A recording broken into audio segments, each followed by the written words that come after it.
I hope it's visible. Yes. Tradition 12.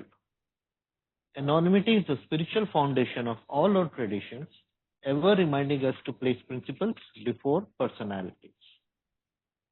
The spiritual substance of anonymity is sacrifice, because AA's 12 traditions repeatedly ask us to give us personal desires for the common good. We realize that the sacrificial spirit, well symbolized by anonymity, is the foundation of them all. It is willingness to make these sacrifices that gives people their high confidence in our future. But in the beginning, anonymity was not born of confidence. It was the child of early fears. Our first nameless groups of alcoholics were secret societies. New prospects could find us only through a few trusted friends. The bare hint of publicity, even for our work, shocked us. Though ex-drinkers, we still thought we had to hide from public distress and contempt. When the Big Book appeared in 1939, we called it Alcoholics Anonymous. Its foreword made this revealing statement: "It is important that we remain anonymous because we are too few at present to handle the overwhelming number of personal appeals which may result from this publication. Being mostly business or professional folk, we could not well carry on our occupations in such an event." Between these lines, it is easier to read or fear that large numbers of incoming people might break our anonymity wide open. As AA groups multiplied, so did anonymity problems. Enthusiastic over the spectacular recovery of a brother alcoholic, we'd sometimes discuss this intimate and harrowing aspects of his case meant for his sponsor's ear alone.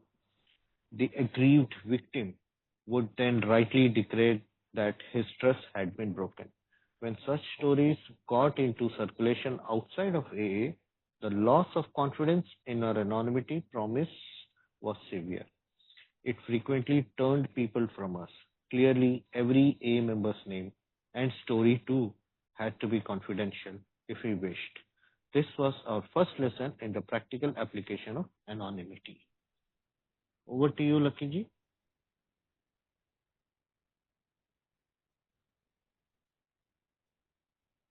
Thank you Chandu. नमस्ते दोस्तों, मेरा नाम lucky, मैं एक शराबी हूँ। परमेश्वर कृपा अल्कोहलिक्स अनोनिमस का मार्गदर्शन। आज के दिन शराब के पहले घूंट से दूर हूँ। मैं रिवाइवर ग्रुप का मेंबर हूँ, स्पॉन्सर लिया हुआ है और एक के तत्वों पर आधारित जीवन जीने की कोशिश कर रहा हूँ। आज अपना आखिरी ट्रेडिशन 12, उसका जो चंदू ने पढ़ा उसका हिंदी अनुवाद। अनामिकता हमारी सभी परंपराओं की आध्यात्मिक नींव है, जो हमें हमेशा याद दिलाती है कि सिद्धांतों को व्यक्तित्व से पहले रखना चाहिए। अनामिकता का आध्यात्मिक सार त्याग है, क्योंकि एक ही 12 परंपराएं बार बार हमसे सामूहिक भलाई के लिए व्यक्तिगत इच्छाओं को छोड़ने को कहती है। हम समझते हैं कि यह त्याग भाव, जिसका श्रेष्ठ प्रतीक अनामिकता है, सभी परंपराओं की नींव है। इन्हीं त्यागों के कारण एक ही सिद्ध इच्छा लोगों में हमारे भविष्य के प्रति गहरा विश्वास जगाती है। लेकिन शुरुआत में अनामिकता विश्वास से नहीं जन्मी थी, वो हमारे शुरुआती डर की संतान थी। हमारे पहले बिना नाम वाले शराबियों का समूह हम गुप्त समाज थे। हम बिना नाम वाले शराबियों के समूह के नाम से जाने जाने वाले गुप्त समाज थे। नए आने वाले सदस्य हमें केवल कुछ भरोसेमंद मित्रों के माध्यम से ही ढूंढ सकते थे। हमारे काम के लिए भी प्रचार का थोड़ा सा संकेत हमें चौंका देता था। हालांकि हम पीना छोड़ चुके थे, फिर भी हमें लगता था कि जनता के अविश्वास और तिरस्कार से छिपकर ही रहना पड़ेगा। आगे लिखता है, बिल जब 1939 में बिग बुक अल्कोहलिक्स अनोनिमस प्रकाशित हुई, तो हमने उसका नाम अल्कोहलिक्स अनोनिमस रखा। उसकी प्रस्तावना में यह महत्वपूर्ण कथन दिया गया था, यह आवश्यक है कि हम अनाम रहें, क्योंकि वर्तमान में हम इतने कम हैं कि इस प्रकाशन के परिणाम स्वरूप आने वाली भारी संख्या में व्यक्तिगत अपीलों को संभाल नहीं पाएंगे। चूंकि हम में से अधिकांश व्यवसायी या पेशेवर लोग हैं, ऐसी स्थिति में हम अपने व्यवसाय जारी नहीं रख पाएंगे।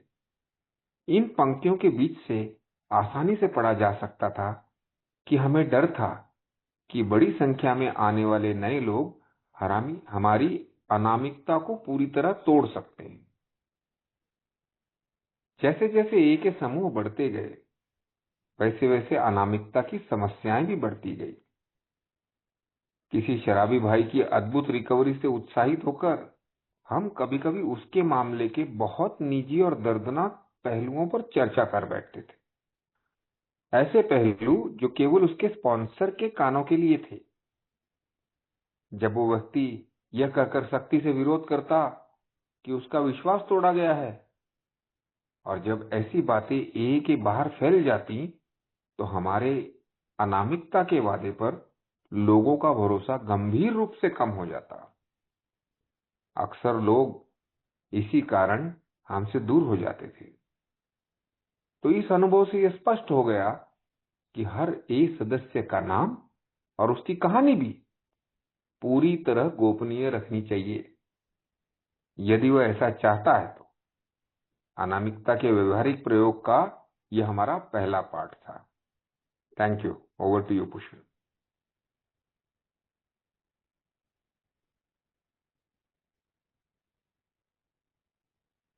नमस्ते भाइयों, मेरा नाम पूषण है, मैं एक शराबी हूँ। हाय पूषण। हमारे ट्रेडिशन के डिस्कशन के इस अंतिम चरण में सभी का स्वागत है। तो आज 12वां ट्रेडिशन हमारा पूरा हो जाएगा दोस्तों। तो चलो ये ट्रेडिशन का जो लॉन्ग फॉर्म है वो पहले एक दफा देख लेते हैं।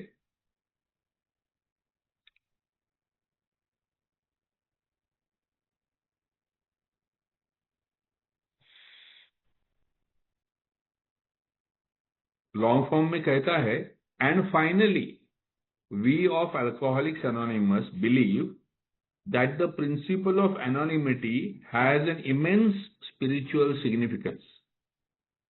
और अंतिम चरण में हम जो सदस्य है इस संगठन के अल्कोहलिक्स एनोनिमस के, हमारा विश्वास है कि हमारा जो अनामिकता का जो तत्व है उसमें बहुत गहरी आध्यात्मिकता छिपी हुई है। It reminds us that we are to place principles before personalities. ये हमें याद दिलाती है कि हमारे तत्वों को व्यक्तियों के पहले रखा जाना चाहिए। That we are actually to practice a genuine humility। और हमने खाली दिखावा नहीं, लेकिन सही मात्रा में, सही मायने में अपने नम्रता या ह्यूमिलिटी का पालन करना चाहिए। This to the end that our great blessings may never spoil us। ये इसी जरिए हमारा ये जो हमारे को मध्य मुक्तता का ये जो गिफ्ट हमें मिला है, ये जो ब्लेसिंग हमें मिला है, ये जो नम्रता का जो नया रास्ता हमें मिला है, ये हमें कभी भी अपने रास्ते से भटकने ना दे। That we shall forever live in thankful contemplation of Him who presides over us all। ताकि हम हमेशा हमारे ऊपर जो कृपा हुई है और जो ईश्वर का आधिपत्य हम सब पे ऊपर चलता है, इसकी कृपा में हम लोग बने रहे। तो दोस्तों, ये है हमारा 12वां ट्रेडिशन जो फोर्सफुली बताता है कि अनामिकता का कितना भी हम लोग पालन करें, ये कम नहीं हो सकता। कितना भी महत्व जो बताए, तो ये कम नहीं हो सकता। और व्यक्तियों से हमेशा तत्वों को ही आगे बढ़कर रहना पड़ेगा। तो आगे देखते हैं हम लोग।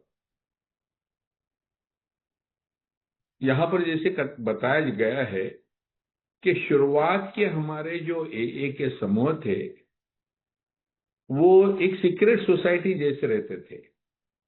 आप सभी जानते हो कि हमारी संस्था का नाम जो है, हमारी फेलोशिप का नाम जो है, ये हमारी किताब पे यानी 1939 में जब भी पब्लिश हुई और उसका नाम जब भी अल्कोहलिक्स एनोनिमस रखा गया तो उससे हम जाने जाने लगे कि हम अल्कोहलिक्स एनोनिमस है। लेकिन उसके पहले हमारे इस फेलोशिप का कोई नाम नहीं था।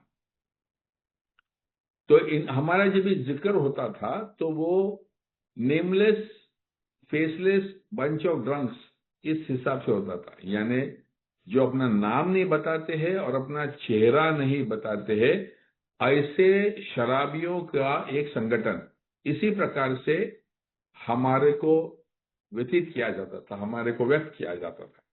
और एक्चुअली हम भी नहीं चाहते थे कि हम किसी के नजर में आए।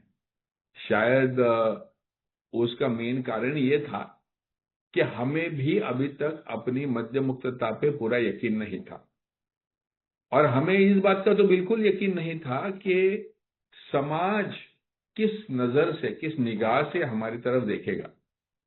क्योंकि शराबी इस शब्द का जो एक कलंक जैसे लगता है किसी व्यक्ति को, तो इस कलंक से हम लोग डरते थे, क्योंकि ये कलंक लगेगा तो हमारा व्यवसाय, हमारी फैमिलीज, कोई भरोसा नहीं करेगा हमारे ऊपर और हमें चारित्र्यहीन गिना जाएगा। और ऐसी अवस्था में जो हमारा दोबारा अपने पैरों पे खड़े होने का जो प्रयास चल रहा है वो शायद आसान नहीं होगा, वो संभव नहीं होगा। ये हमारा शुरुआत के दिनों का डर था, क्योंकि सबसे पहले तो हम शराब से दूर रह पाएंगे कि नहीं इसके ऊपर हमारा यकीन नहीं था, या हमारे तत्वों के आधार पर बाकी लोग शराब से दीर्घ समय तक दूर रह पाते हैं, इसका भी हमारे पास अनुभूति नहीं था। तो हमारा जो कॉन्फिडेंस लेवल था अपने कार्यक्रम पे और अपने आप पे, वो बहुत ही कम था। और अगर हम फंस गए, अगर हम दोबारा पीने लग गए और हमने छाती ठोक कर सबको बताया कि नहीं अभी नहीं पीते हैं हम लोग, और लोगों की भी बंद करते हैं, और हम लोग अगर ऐसा बड़ी बड़ी बातें करने लगे और हम ही कल पी गए तो हम तो कहीं मुंह दिखाने के लायक नहीं रहेंगे। ये सभी विचारों को लेकर हमने सोचा था कि भाई हम अज्ञातवास में रहेंगे तो ही ठीक रहेगा, किसी के नजर में नहीं आएंगे, अपना तो काम हो रहा है ना, हम तो शराब से दूर रह रहे ना, ये असंभव जो चीज है ये संभव हुई है ना हमारे बारे में, तो इसी को बचाए रखते हैं। लेकिन जैसे जैसे हमारी संख्या बढ़ने लगी, जैसे आप सभी जानते हो कि पहले तो जब 1937 के मार्च महीने में जब एक्रोन में मीटिंग हुई थी तो उन्होंने जब गिनती की तो लगभग 17 सदस्य बने हुए थे। उसमें से 6 सदस्य न्यूयॉर्क में थे और 11 सदस्य एक्रोन में थे। और ये 17 सदस्यों का जो रिकवरी था उसे ही देखकर हम, ये अद्भुत घटना को देखकर हम सभी अचंभित हुए थे और हम बहुत एक्साइटेड थे कि यार 17 लोग जिन्होंने मर जाना चाहिए था ये बचे हुए, हमारे पास जरूर कुछ जबरदस्त साधन हमें प्राप्त हुआ है और हम इसके बारे में बात करना चाहते थे, जल्द से जल्द लोगों तक ये संदेशा पहुंचाना चाहते थे। हमें लगा था कि ये अभी छुप के रहना नहीं, हमको बाहर आना जरूरी है।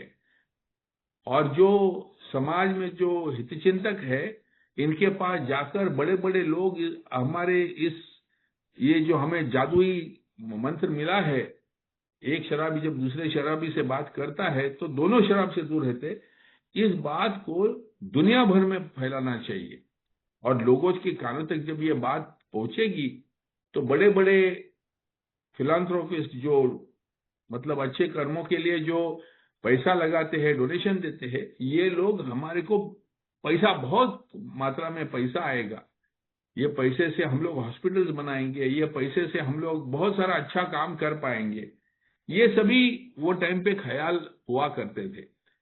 सो लगभग 1935 से 1937 तक इतना बदलाव आया था कि 2 साल की सोबराइटी में लोगों को अपने आप के ऊपर और अपने कार्यक्रम के ऊपर विश्वास बैठने लगा था। और ऐसे में जब 1938 में क्लीवलैंड समूह की शुरुआत हो गई और क्लैरेंस एस ने जो धमाका शुरू कर दिया, जब वहां की एक लोकल पत्रिका में उन्होंने अपना अनुभव छाप कर लाया और उसके जो संपादक थे, क्लीवलैंड प्लेन डीलर नाम का जो पत्रिका छपती थी, उसके संपादक इनके अच्छे मित्र थे। तो क्लैरेंस ने अपनी पहले हफ्ते में स्टोरी दी, क्योंकि शराबियों को ढूंढे कैसे, शराबियों तक पहुंचे कैसे।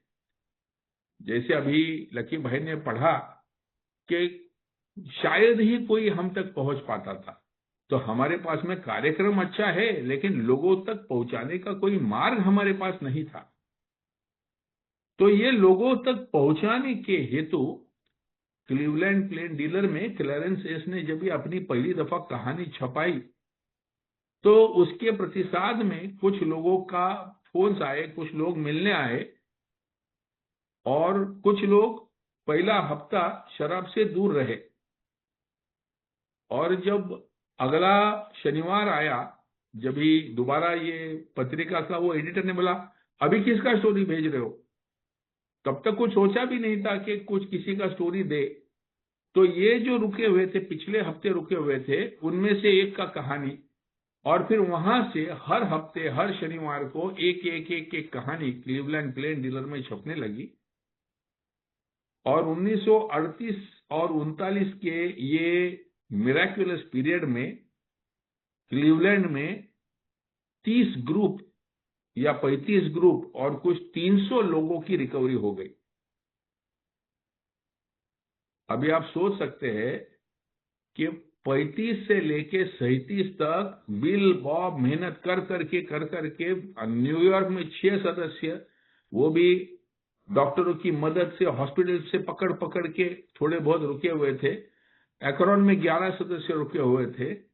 और ये सडनली क्लीवलैंड में 300 सदस्य जब रुक गए,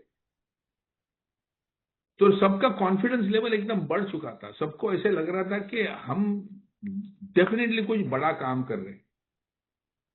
ये टाइम पे हमारी अनामिकता का जो तत्व है वो बहुत ज्यादा डेवलप नहीं हुआ था।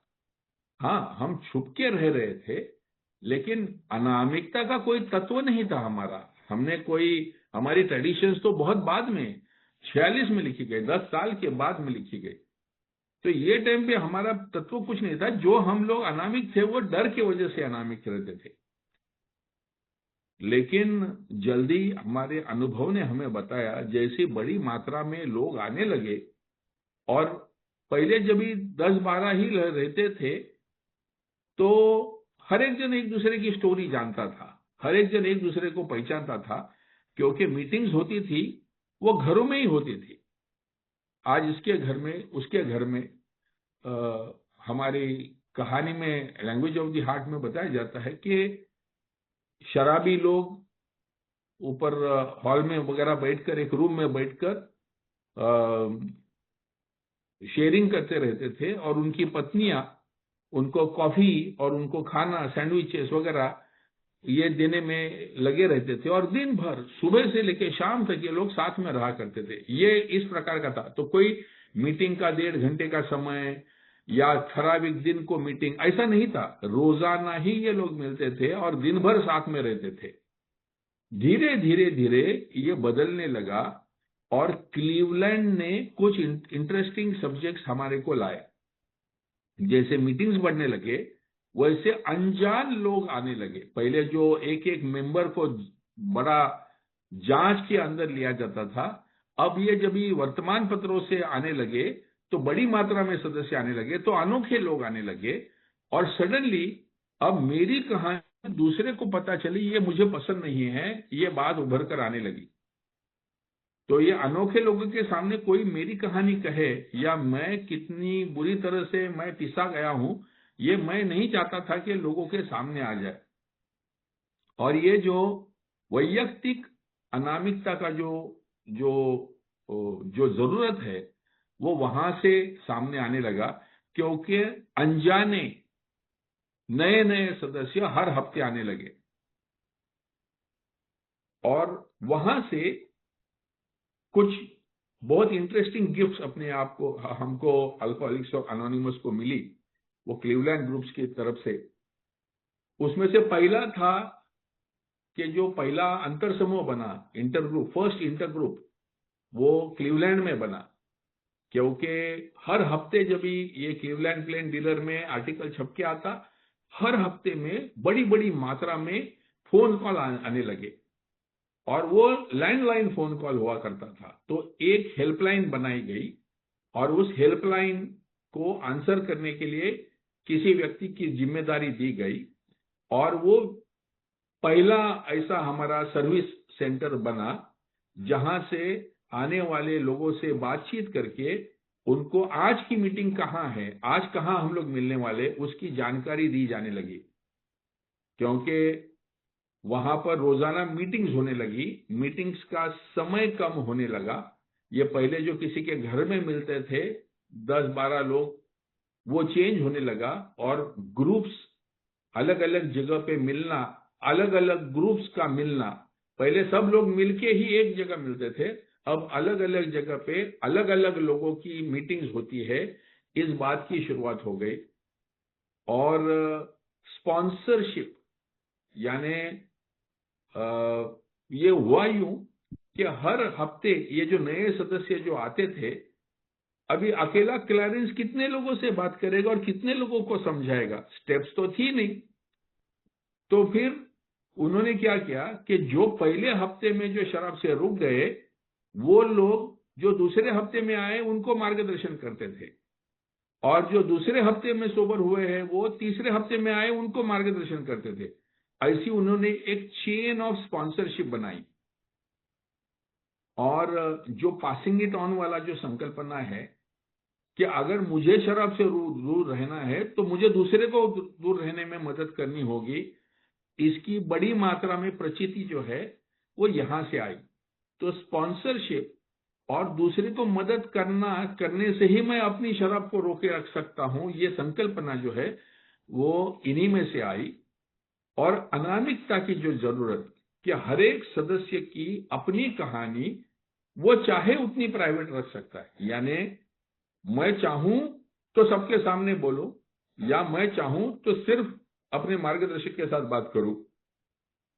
ये जो डिफरेंशिएशन है वो वहां से आ गया कि कुछ लोग थे जो हमारा जो समूह है वो समूह में बात करने के लिए चंद लोगों के सामने, 4 लोग 6 लोगों के सामने बात करने के लिए वो ठीक थे, लेकिन जब भी 100 लोग सामने हैं तो वो बात नहीं करते थे, या मेरी स्टोरी कोई मेरे पीठ पीछे दूसरे को बताए वो उनको पसंद नहीं था।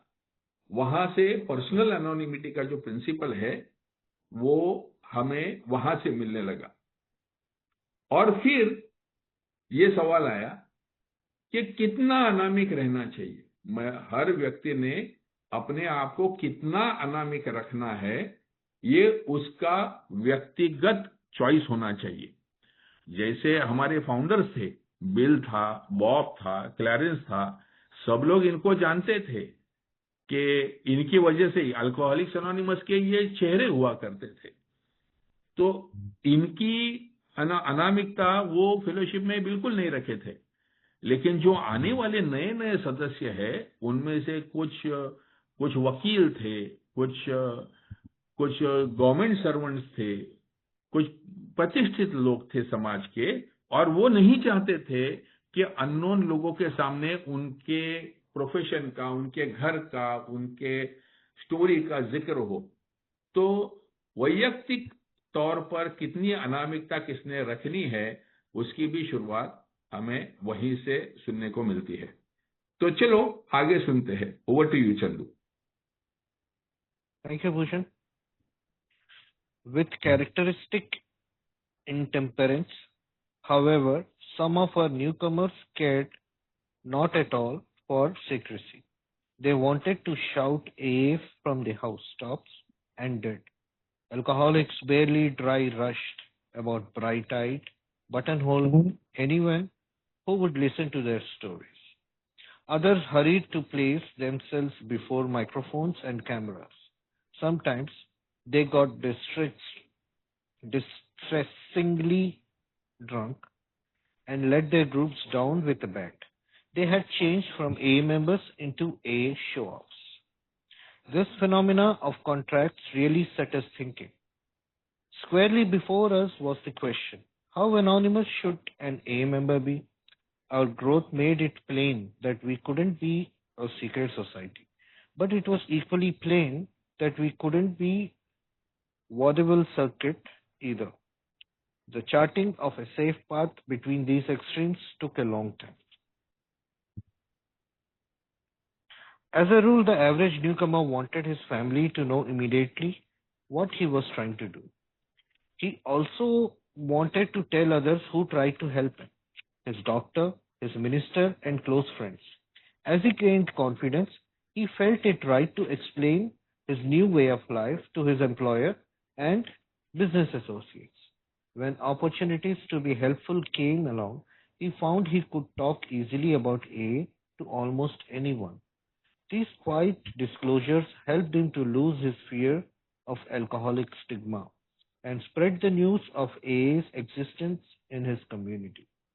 Many a new man and women came to AA because of such conversations. Though not in the strict letter of anonymity, such communications were well within its spirit. But it became apparent that the word of mouth method was too limited. Our works, as such, needed to be publicized. These AA groups would have to reach quickly as many despairing alcoholics as they could. Consequently, many groups began to hold meetings which were open to interested friends and the public, so that average citizen could see himself just what AA was all about. The response to these meetings was warmly sympathetic. Soon groups began to receive requests for AA speakers to appear before civic organizations, church groups, and medical societies. Provided anonymity was maintained on these platforms and reporters present were cautioned against the use of names or pictures, the result was fine. Then came our first few excursions into major publicity, which was breathtaking. Cleveland's Plain Dealer articles about us ran the town's membership from a few into hundreds overnight. The news stories of Mr. Rockefeller's dinner for Alcoholics Anonymous helped double our total membership in a year's time.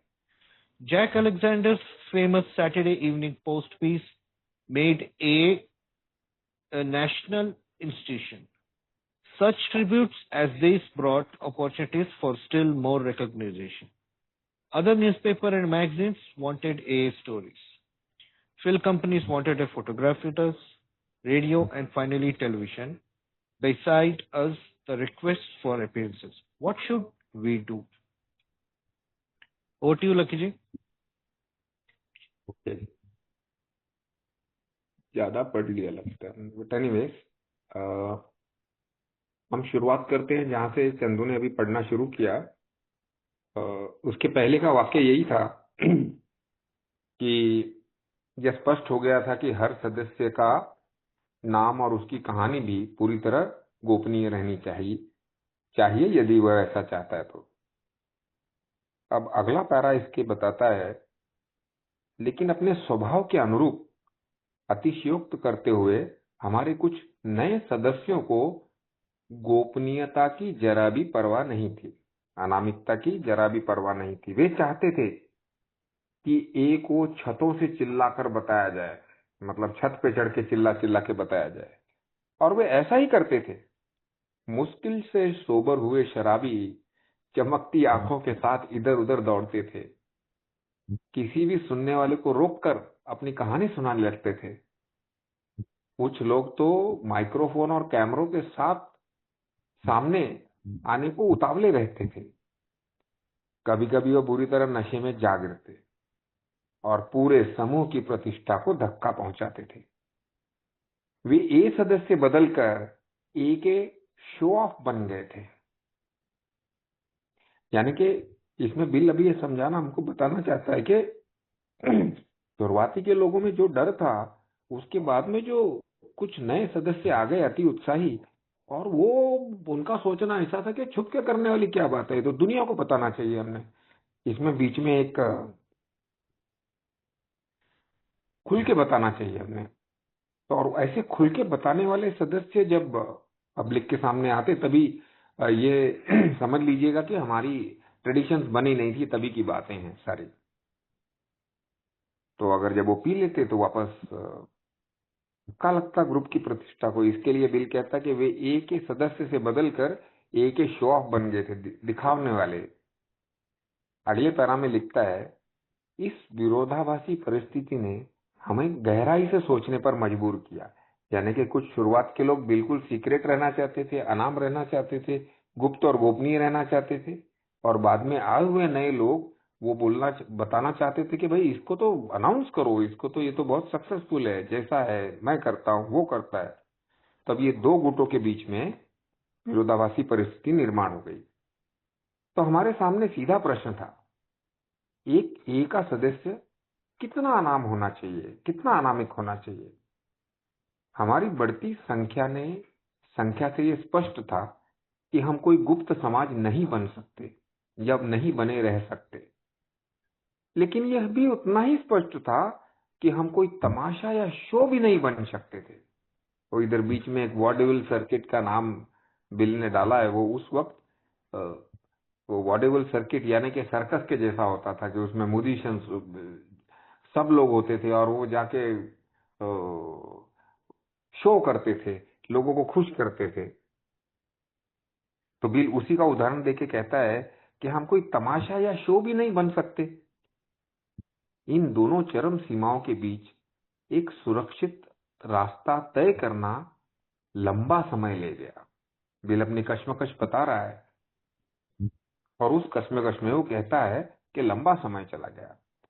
सामान्यतः नया सदस्य चाहता था कि उसका परिवार तुरंत जान ले कि वह क्या करने की कोशिश कर रहा है। वो उन लोगों को भी बताना चाहता था जिन्होंने पहले उसकी मदद करने की कोशिश की थी, यानी कि उसका डॉक्टर, उसका पादरी, उसके करीबी मित्र। आत्मविश्वास बढ़ते ही उसे उचित लगता कि वह अपने नियोक्ता यानी कि अपने एम्प्लॉयर और व्यापारिक सहयोगियों को भी अपने नए जीवन मार्ग की जानकारी दे।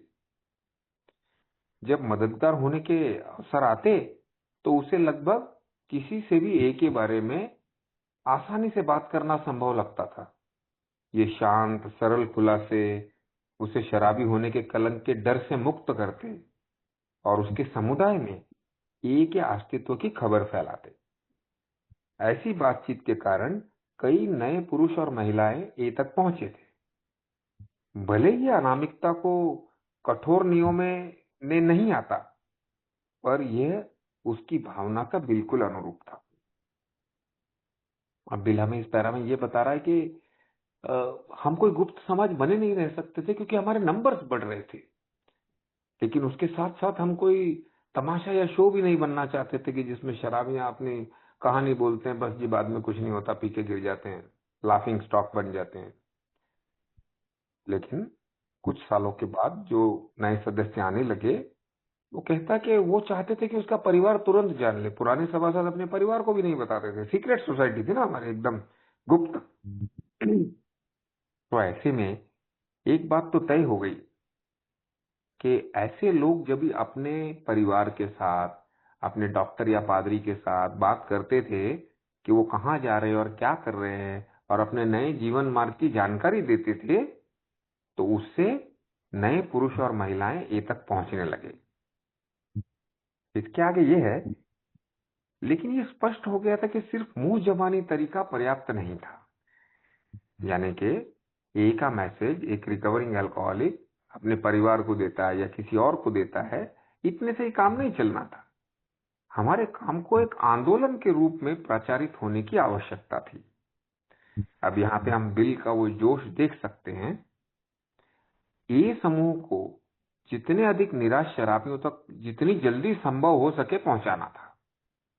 इसलिए कई समूहों ने ऐसी बैठकें आयोजित करनी शुरू की जो इच्छुक मित्रों और आम जनता के लिए खुली हों, यानी कि जैसे अपनी ओपन मीटिंग्स हो गई या पब्लिक इंफॉर्मेशन की मीटिंग्स हो गई, उस तरह की, ताकि सामान्य नागरिक स्वयं देख सके कि एए वास्तव में क्या है। इन बैठकों पर प्रतिक्रिया अत्यंत सहानुभूतिपूर्ण थी, यानी कि उनको सहानुभूति मिलने लगी समाज से। शीघ्र ही समूहों को अनुरोध मिलने लगे कि ए के वक्ता नागरिक संगठनों, चर्च समूहों और चिकित्सा स्थानों के सामने आकर बोले। यानी कि जो भी अपने मित्र ऐसी मीटिंग्स में आते थे और जब हमारी कहानी और हमारे 12 कदमों के बारे में और उस पे हुए परिवर्तन के बारे में सुनते थे, तो वो भी बहुत आकर्षित होते थे और हमें सपोर्ट करने के लिए वो अपने चर्च में, अपनी इंडस्ट्री में या अपने हॉस्पिटल में ए के सदस्यों को बुलाने लगे थे। तो मुद्दा यह है कि यदि इन मंचों पर अनामिकता बनाए रखी जाती और उपस्थित रिपोर्टरों को नाम या तस्वीरें न छापने की चेतावनी दी जाती तो परिणाम बहुत अच्छा होता था, बिल कहता है। यानी कि जब हम ऐसे बाहर की सभा में जाते थे और अपनी अनामिकता बनाए रखने की उपस्थित रिपोर्टरों को यह कहते कि वे हमारे नाम और तस्वीरें न छापें, हम अनामिक है, हमारी अनामिकता बरकरार रखें, तो इसका परिणाम बहुत अच्छा आता था। उसका कारण है कि आप जैसे जानते हैं कि सारी दुनिया में अगर कोई काम करता है तो उसके बारे में चिल्ला चिल्ला के बोलना चाहता है, लेकिन उसके विरोधाभास में एक ऐसी संगठना से लोग आते हैं जो कहते हैं कि भाई हमारे तत्वों को छापो, हमारा नाम या हमारी फोटो मत छापो। फिर हमारी पहली कुछ बड़ी प्रचार यात्राएं शुरू हुई जो एकदम सांस रोक देने वाली थी। क्लीवलैंड की प्लेन डीलर अखबार में हमारे बारे में छपे लेखों ने उस शहर की सदस्यता को कुछ लोगों से एक ही रात में सैकड़ों तक पहुंचा दिया। मिस्टर रॉकफेलर द्वारा अल्कोहलिक्स अनोनिमस के लिए आयोजित डिनर की समाचार रिपोर्टों ने एक ही वर्ष में हमारी कुल सदस्यता को लगभग दुगना कर दिया। जैक अलेक्जेंडर का मशहूर सैटरडे इवनिंग पोस्ट लेख को एक राष्ट्रीय संस्था बना गया। ऐसे सम्मानजनक उल्लेखों ने और अधिक पहचान पाने के अवसर पैदा किए। अन्य अखबारों और पत्रिकाओं ने एक ही कहानियां मांगी। फिल्म कंपनियां हमें फिल्माना चाहती थी। रेडियो और अंततः टेलीविजन हमसे उपस्थिति के लिए अनुरोध करते हुए हम पर दबाव डालने लगे। अब सवाल यह था हमें क्या करना चाहिए। मैं यहीं पे रुकता हूं, पूषण की आखिरी पैरा पूरा करूं। आगे अभी तक इसमें चंदू ने पढ़ा नहीं है। हाँ, ओके, ठीक है, डन। लेकिन मेरे हिसाब से आप पूरा पढ़ लो, क्योंकि जो पॉइंट्स है इसके आगे वो सब मर्जिंग वाले पॉइंट्स है। मर्जिंग वाले पॉइंट्स है। तो जब ये सब लोगों के अनुरोध आने लगे और समूह के संचालकों पर जोर पड़ने लगा, तो बिल कहता है हमें क्या करना चाहिए था। इन अनुभवों ने हमें सिखाया कि अनामिकता यानी कि वास्तव में कार्यरत विनम्रता है, यानी कि ह्यूमिलिटी इन एक्शन। यह एक सर्वव्यापी आध्यात्मिक गुण है जो आज हर जगह जीवन का मूल स्वर है। अनामिकता की भावना से प्रेरित होकर हम सदस्यों के रूप में व्यक्तिगत पहचान पाने की अपनी स्वाभाविक इच्छा को छोड़ने की कोशिश करते हैं, चाहे वह साथी शराबी के साथ हो या आम जनता के सामने। जब हम इन अत्यंत मानवीय महत्वाकांक्षाओं को किनारे रखते हैं तो हमें लगता है कि हम में से प्रत्येक एक सुरक्षात्मक कवच की बुनाई में भाग लेता है, आवरण की बुनाई में भाग लेता है, जो हमारी पूरी सोसाइटी को ढकता है और जिसके भीतर, यानी कि अनामिकता के कवच के भीतर, हम एकता में बढ़ सकते हैं और काम कर सकते हैं। हम निश्चिंत है कि अनामिकता द्वारा व्यक्त की गई विनम्रता अल्कोहलिक्स एनोनिमस की सबसे बड़ी सुरक्षा है। Over to you Kushal. Chandu, you would like to finish reading the English version? Yes. Yes, Bhushan.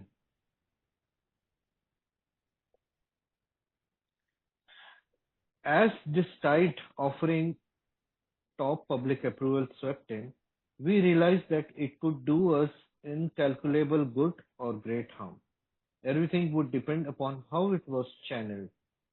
We simply couldn't afford to take the chance of letting self-appointed members present themselves as messiahs representing AA before the whole public. The promoter instinct in us might be our undoing. If even one publicly got drunk or was lured into using A's name for his own purposes, the damage might be irreparable. At this altitude, press, radio, films, and televisions, anonymity, 100% anonymity was the only possible answer. Here, principles would have to come before personalities without exception. These experiences taught us that anonymity is the real humility at work. It is an all-pervading spiritual quality which today keynotes AA's life everywhere. Moved by the spirit of anonymity, we try to give up our natural desires for personal distinctions as AA members, both among fellow alcoholics and before the general public. As we lay aside these very human aspirations, we believe that each of us take part in the weaving of a protective mantle which covers our whole society and under which we may grow and work in unity. We are sure that humility expressed by anonymity is the greatest safeguard that Alcoholics Anonymous can ever have. Thank you. तो दोस्तों, bill W बड़ी खूबसूरती के साथ में ये जो journey है कि मेरा शराबीपन एक दबा हुआ सीक्रेट, मेरे दिलो दिमाग में दबा हुआ सीक्रेट, मेरे फैमिली ने दबाया हुआ सीक्रेट, पूरे दुनिया से छुप कर पीने वाला मैं, जैसे मेरी शराब रुक जाती है, फिर भी मेरे मन से वो शराबी, ये शब्द का जो कलंक है, वो कलंक से हम लोग कैसे डरते थे और धीरे धीरे धीरे कैसे हमारी प्रगति हो गई कि वो कलंक से निकलकर हम लोग कैसे बड़े फक्र के साथ हमारे शराबीपन के बारे में बात करना शुरू किए। वो जर्नी वो यहाँ पर व्यक्त करते हैं कि जब भी हमारी शराब रुक गई और जैसे हमारी शराब रुक गई और जैसे हमें थोड़ा बहुत कॉन्फिडेंस आ गया कि मेरी शराब अभी रुकी हुई रह सकती है, तो सबसे पहले हमने विश्वास में लिया अपने फैमिली को। फिर धीरे धीरे और थोड़ी हिम्मत बढ़ी तो हमारा जो प्रीस्ट है या हमारा जो डॉक्टर है, फिर हमारा जहां मैं काम धंधा करता हूं, नौकरी करता हूं, वहां मेरा बॉस है, मेरे सहचरी है, ऐसे धीरे धीरे धीरे मेरे मद्य मुक्तता के बारे में बोलने की मुझे हिम्मत बढ़ते जाती है। और जब भी ये हर जगह से मुझे प्रोत्साहन मिलता है, मेरी तारीफ होती है, मेरा अरे वेरी गुड, बहुत अच्छा, इसी तरीके से लगे रहो। और फिर मैं जब भी बाकी नए सदस्यों को मदद करने लगता हूं और उनकी भी शराब जब भी बंद होने लगती है और जैसे इस क्रम पे, इस कार्यक्रम पे मेरा विश्वास बढ़ने लगता है, फिर मैं सोचता हूं कि ज्यादा लोगों को इसके बारे में पता चलना चाहिए। फिर मैं अनजान लोगों को भी समूह में बुलाने के लिए तैयार हो जाता हूं, उनके सामने शेयरिंग करने के लिए तैयार हो जाता हूं। और वहां से आगे धीरे धीरे जब भी डॉक्टर या प्रीस्ट या कोई भी ऐसी जन जागृति की सभा में मुझे बुलाते हैं कि भाई यहाँ पर आके आपके विषय में बात करो, तो मुझे इतनी हिम्मत बढ़ जाती है कि मैं अब जाके मेरे कम्युनिटी में भी जो मेरे साथ हुआ है वो खुलकर बिना किसी डर के, बिना किसी शर्म के साथ में बात कर सकता हूं। तो यहां तक जो है बिल कहता है कि यहां तक जो मेरे अगल बगल के लोग, मेरे समाज, ये सबको मालूम होना, यहां तक का जो जानकारी है ये होना जरूरी है, और ये हर मेंबर के जीवन में होता ही है। लेकिन इसके आगे की जो प्रगति अल्कोहलिक्स एनोनिमस की हुई वो बड़ी तेजी से हुई। यहां तक जो था, यानी जो पहले 10-15 साल का जो पीरियड था, ये धीरे धीरे चल रहा था, तो ये ग्रेजुअल ट्रांसफॉर्मेशन सब लोग अनुभव कर रहे थे। लेकिन कुछ इंपॉर्टेंट टप्पे, जैसे वर्तमान पत्रों ने, मैगजीन्स ने, रेडियो ने, टेलीविजन ने हमारे को सडनली नेशनल लेवल की पब्लिसिटी दे दी। वो टाइम पे हम में से कुछ सदस्य जो है, जो आगे धीरे धीरे इस प्रक्रिया में जो लोगों के सामने बात करने लगे थे, अब वो रेडियो के सामने बात करने लगे, अभी वो टीवी के सामने बात करने लगे, अभी वो लाखों लोगों के सामने बात करने लगे। और फिर जो भी लार्ज स्केल में पब्लिक का जो ये ओपिनियन आने लगा, पब्लिक का जो लाइकिंग और पॉपुलैरिटी जब भी होने लगी, तो उसके साथ में कुछ धोखे भी होने लगे। हम में से कुछ ऐसे जो प्रवक्ता थे, जो बड़ी बड़ी लोगों के सामने, भीड़ के सामने बोलने वाले थे, इनमें से किसी का रिलैप्स हो गया, कोई शराब पी गया, और फिर पब्लिक के सामने हमारी बदनामी हुई, हमारे समूहों की बदनामी हुई, हमारे फेलोशिप की बदनामी हुई, और फिर ये बड़ा गहन समस्या निर्माण हो गया कि भाई किस हद तक हमने अनामिकता रखनी चाहिए, किस हद तक हमने बात करनी चाहिए, और किसके आगे हमने अनामिकता रखनी चाहिए। तो यहां पर वो जो डिवाइड है, वो जो डिवीजन है, वो क्रिएट हो गई कि जहां तक वैयक्तिक स्तर पर मैं जाकर जो भी मेरे समाज में बात करता हूं वहां तक ठीक है, लेकिन जहां मास मीडिया है, जहां वर्तमान पत्र असंख्य लोग, जहां रेडियो जो भी अनगिनत लोग, टीवी अनगिनत लोग, ऐसे लोगों के सामने जब भी चेहरा बनने का सवाल आएगा, तो वहां पर यह बेहतर है कि व्यक्तिगत रूप से हम अनामिक ही बने रहे, क्योंकि वहां पर जब तक मेरा नाम खराब होने का सवाल है, ठीक है, जब तक मेरे काम का नाम खराब होने का ठीक है, लेकिन जब पूरे नेशनल लेवल पे जब भी बदनामी होने की संभावना है, तो ये बहुत बड़ा धोखा है। और फिर उसमें से जन्म हुआ इस सुंदर संकल्पना का कि व्यक्ति गलती कर सकता है, व्यक्ति फेल हो सकता है, लेकिन तत्व गलत नहीं होते, क्योंकि इस दौर तक यह पूरा यकीन हो गया था सबको कि हजारों की तादाद में रिकवरी हो रही है। कुछ चंद लोग फेल हो भी रहे हैं, कुछ 100-50 लोग फेल हो भी रहे हैं, लेकिन 10-10 हजार लोग शराब से दूर हो रहे। तो लोगों को, सभी को दिखाई दे रही थी कि तत्वों का जो पालन करेगा वो बच जाएगा, और जब तक तत्व का पालन हो रहा है तब तक तुम बचे रहोगे। तो जहां तक सिर्फ जन जागृति करने का सवाल है, लोगों के सामने खुलकर बिना डरे बात करने का सवाल है, वहां तक सब ठीक है, क्योंकि ये आपकी आध्यात्मिक प्रगति का चिन्ह है। लेकिन जहां आध्यात्मिक प्रगति रुककर ईगो का ट्रांसफॉर्मेशन होने लगता है, यानी मैं यानी अल्कोहलिक्स एनोनिमस, मेरा चेहरा यानी अल्कोहलिक्स एनोनिमस का चेहरा, मैं बोलूंगा वही अल्कोहलिक्स एनोनिमस का मैसेज, ये अगर होने लगेगा तो वो आध्यात्मिक प्रगति रुक जाएगा, और वहां से ईगो, अपना जो अहम है, वो अहम दोबारा काम करने लगेगा।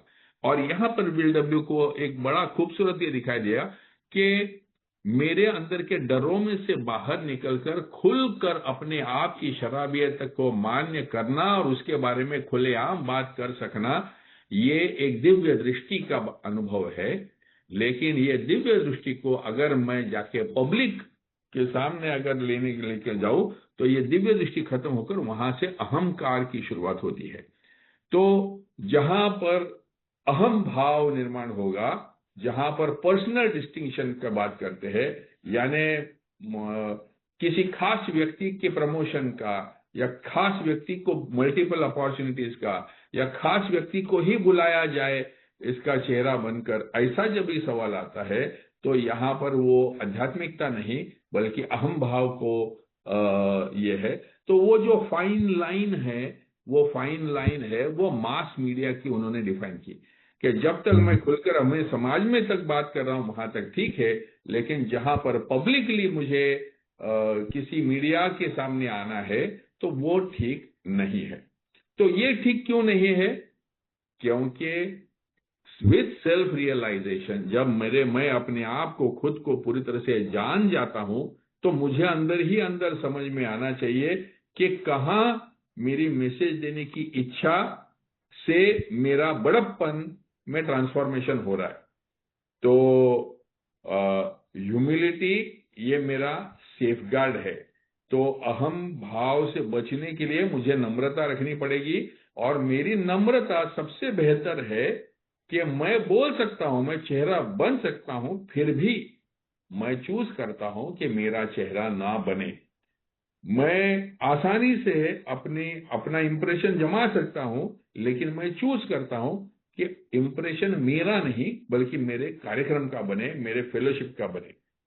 तो पर्सनल डिजायर जो है कि मेरा नाम बने, क्योंकि हम सभी भूखे हैं रिकॉग्निशन के, तारीफ के, सभी भूखे हैं, क्योंकि हमने बहुत सारी बद्दुआएं, बहुत सारा अपमान सहा हुआ है, और आज भी हमारी तारीफ हो रही है तो हमारे को वो बहुत चाहिए, हमको चाहिए जैसा लगता है।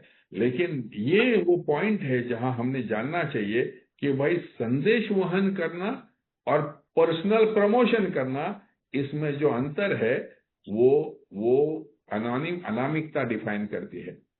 तो सही मायने में अगर मैं अंदर से जागरूक हो चुका हूं तो मेरे तत्वों का प्रसार होना चाहिए, मेरा प्रसार नहीं।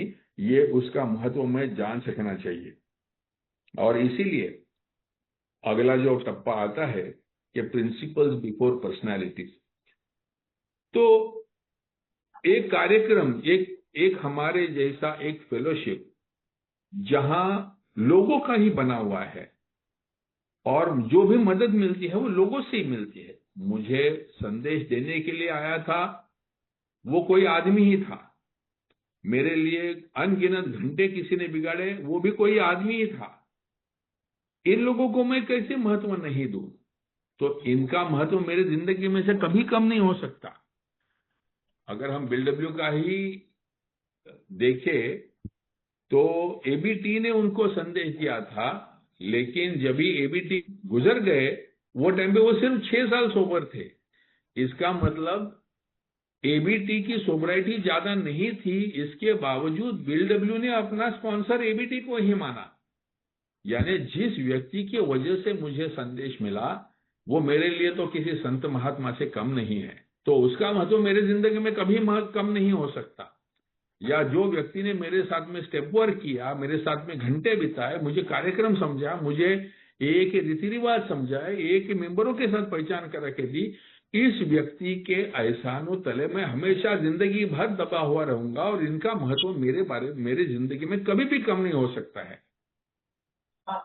लेकिन जब तक व्यक्ति और तत्व एक साथ है तब तक दोनों मेरे लिए आदर्श है। लेकिन कहीं ऐसी सिचुएशन हो गई कि वो व्यक्ति तत्व के खिलाफ हो गया, यानी अगर वो व्यक्ति तत्व से अलग हो गया तो फिर वो व्यक्ति को मैं नहीं, व्यक्ति पूजा नहीं करूंगा, बल्कि मैं तत्व के सहारे चलूंगा। क्योंकि हमारे बीमारी का स्वरूप ही ये है कि कितने भी साल की सोबराइटी के बाद में मेरे पैर तो मिट्टी के हैं, मैं कभी भी फिसल सकता हूं। मेरे जीवन में कुछ ऐसे प्रकार हुए जिसके वजह से मुझे दोबारा शराब के पास जाना पड़ा, तो जो लोगों को सबको मैंने सोबर होने में मदद की वो सब लोगों ने शराब की तरफ जाने की जरूरत नहीं है। मैं गलत गया हूं तो मैं दोबारा अगर तत्वों का पालन करूंगा तो मैं दोबारा ठीक हो जाऊंगा। अगर मेरा व्यक्तिगत मेरे लीडरशिप बन जाएगी तो मैं पीऊंगा तो मेरे साथ में मैंने जिनके साथ काम किया वो सबको पीना पड़ेगा, क्योंकि वो व्यक्ति पूजा में जो व्यक्ति पूजा करेंगे तो उनको वो सबको वो गलत नहीं लगेगा। इसीलिए एक हमारे साथ में तत्व दिया है कि भाई हम व्यक्तियों का महत्व कम नहीं बोल रहे, और जब तक व्यक्ति और तत्व साथ चल रहे हैं तो दोनों का महत्व बराबरी से है। लेकिन हमने हमेशा तत्वों को व्यक्तियों से पहले रखना चाहिए। व्यक्तियों का महत्व कम नहीं होता, लेकिन तत्वों का महत्व है ये उससे ज्यादा होता है। तो ये जो है ये बड़ा खूबसूरत आध्यात्मिक तत्व हमारे सामने दिया हुआ है कि जब भी मेरी ग्रोथ हो रही है तो कई बार जिंदगी ऐसे मेरे सामने अनुभव लेके आएंगी कि शायद जिसने मुझे संदेशा दिया उससे भी आगे मैं आध्यात्मिकता से मैं जा सकता हूं, मैं सेवा में जा सकता हूं, मैं नॉलेज में जा सकता हूं, मैं अनुभवों में जा सकता हूं। लेकिन जो तत्व है कि पास इट ऑन, एक सदस्य दूसरे को मदद करता है, एक सदस्य दूसरे को जब भी संदेश वहन करता है, उसी से ये जो तत्व जो है ये तत्व ये हमेशा सर्वश्रेष्ठ रहेंगे, ये चिरंतन रहेंगे, ये सनातन रहेंगे। तो ये जो प्रिंसिपल अब बिफोर पर्सनैलिटीज का जो ये है वो उसमें दिया है। और अंतिम एक मुद्दे के बारे में एक पैम्पलेट है हमारा अनामिकता के बारे में। आप देखते हो कि हर एक के समूह में आपको बिल और बॉब का फोटो दिखता है, लेकिन वो ग्रुप जिसने स्थापन किया उसका फोटो नहीं दिखता कभी आपको। कभी आपने देखा है कि रिवाइवर ग्रुप किसने बनाया, उसका फोटो आपको नहीं दिखेगा वहां पर, लेकिन बिल और बॉब का फोटो दिखता है। या जब भी अल्कोहलिक्स एनोनिमस का जिक्र होता है तो बिल और बॉब के जो फोटो जो है वो इस्तेमाल होते हुए हमको दिखते हैं, पब्लिश होते हुए दिखते हैं। वो भी मास मीडिया में नहीं होते, यानी 10 जून को जो आर्टिकल छप के आएगा वहां पर न्यूज़पेपर में आपको बिल और बॉब के फोटो नहीं दिखेंगे। तो एनोनिमिटी ऑफ को फाउंडर्स के ऊपर एक बहुत खूबसूरत पैम्पलेट है। ये पैम्पलेट बताता है कि ये जो लोग थे ये हमारा अनामिकता का तत्व बनने के पहले से थे और उनका चेहरा देखकर लोगों ने इस कार्यक्रम को जाना हुआ है। तो जब भी एए मेंबर्स, उनको हमारे लिए उनका जो महत्व है वो विशेष महत्व है, हमारे लिए वो किसी संतों के से कम नहीं है। तो एए के समूहों में हम लोग बिल के, बॉब के या इस प्रकार से जो फोटो जो है इसका इस्तेमाल कर सकते हैं, या एए के साहित्य में हम इनका उपयोग कर सकते हैं। इनका हम लोग अभी भी उपयोग वर्तमान पत्रों में, टीवी नहीं करते हैं, लेकिन इनके जीवन के ऊपर फिल्म्स बनी हुई है, आपने देखा हुआ है। My name is bill W करके फिल्म बनी हुई है, या इसी प्रकार के और वीडियोस बने हुए हैं। बिल स्टोरी का एक वीडियो बना हुआ है। तो ये जो को फाउंडर्स है उनकी वो अनामिकता को विद इन द फेलोशिप के लिए और सर्कुलेशन के लिए ये अपवाद करके कॉन्फ्रेंस ने मान्यता दी हुई है। लेकिन इसके बावजूद जब इनको पर्सनली सम्मानित किया गया था, जब ये बिल जिंदा थे और टाइम मैगजीन ने अल्कोहलिक्स एनोनिमस के ऊपर, उनके जिंदगी के ऊपर एक स्टोरी बनाई थी, तो उनका जो चेहरा है उन्होंने दिखाया नहीं है। वो अकेला टाइम मैगजीन का ऐसा इशू है जहां पर बिल डब्ल्यू ऐसे पीट करके बैठे हुए हैं और ऐसा उनका साइड बैक प्रोफाइल का फोटो दिया हुआ है। या डॉक्टर बॉब, अगर आप एक्रोन में उनका जो टोमस्टोन जो बोलते हैं जहां पर उनका दफन किया गया है, वहां पर जो उनका जो पत्थर है वहां पर कोई उनका ये अल्कोहलिक्स एनोनिमस के को फाउंडर थे वगैरह वगैरह कोई भव्य दिव्यता नहीं है। एक आम आदमी के जैसे उनका नाम और बड़ी सादगी के साथ में उन्होंने लिखा। उनका कहना था टू कीप इट सिंपल, कि हमने कोई बहुत बड़ा काम नहीं किया है, कोई बड़ा दिव्य काम नहीं किया है, और हम बड़ी सादगी के साथ में ही हमें पहचाना जाना चाहिए। तो ये जो प्रिंसिपल ऑफ एनोनिमिटी जो है, अनामिकता है, कि हमारा जो काम है ये ईश्वर का काम है और वो ईश्वर का काम करके ही जाना जाना चाहिए। व्यक्ति ये सिर्फ साधन है, व्यक्तियों के जरिए ये कार्यक्रम व्यक्त जरूर हुआ है, लेकिन ये काम है ये ईश्वर का है, और अगर उसकी कृपा होगी, उसकी कृपा बनी रहेगी, तो ही ये कार्य चलते रहेगा। ये सभी तत्व जो है ये सभी हमने यहां वहां से उठाए हुए हैं और हमारे काम आए हुए हैं, और ये दुनिया से ही लिए हुए हैं और दुनिया के लिए ही है। हमने कुछ खास इसमें नहीं किया है, ये भाव इसके पीछे का है दोस्तों। बड़ा ही खूबसूरत तत्व के साथ में ये ट्रेडिशन यहां पर पूरी होती है। सो स्क्रीन शेयर मैं यहां पर रोक देता हूं, और कितना समय बचा है अभी? समय हो चुका है क्या? 25 मिनट, 20-25 मिनट बचे हुए। तो या तो मैं यहाँ पर जो ट्रेडिशन चेकलिस्ट के सवाल है वो ट्रेडिशन चेकलिस्ट के सवाल ले सकता हूँ, या अगर कोई शेयरिंग करना चाहे तो शेयरिंग हम लोग ले सकते हैं। लेकिन पहले मैं सोचता हूँ मैं क्विकली ट्रेडिशन चेकलिस्ट के सवाल ले लेता हूँ, ताकि हम लोग को पता चले कि ये ट्रेडिशन में क्या क्या भाव जो आगे जो हमने सोचे हुए हैं कि क्या क्या पॉइंट्स कवर होते हैं इसमें। तो उसका सबसे पहला सवाल है, why is it a good idea for me to place the common welfare of all A members before individual welfare? What would happen to AA if AA as a whole disappear? तो पहला सवाल यह है कि